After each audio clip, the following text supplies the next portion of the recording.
अहराम मिस्र की दीवारों पर ये नक़ूश मुख्तलिफ निशानात जानवरों, परिंदों, इंसानों और देवताओं की शक्लों में कंदा किए गए हैं और उनके ज़रिए मिस्री लोग अपनी तारीख़, मज़हब, बादशाहों के कारनामे और ज़िंदगी बाद अज़ मर्ग के अकायद बयान करते थे।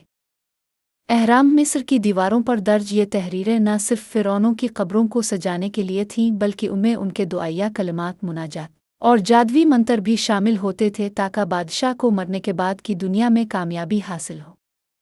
कुछ मशहूर अहरामों में जैसे खूफो खफरा और मनकोरा के अहराम दीवारों पर ऐसे नक़ूश मौजूद हैं जो बताते हैं कि उन अजीम मकबरों की तामीर कितनी मुनज़्ज़म और मजहबी अहमियत की हामिल थी।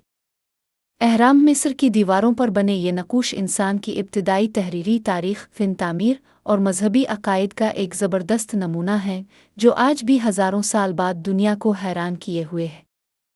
अगर वीडियो पसंद आए तो लाइक, शेयर, कमेंट और सब्सक्राइब ज़रूर करें।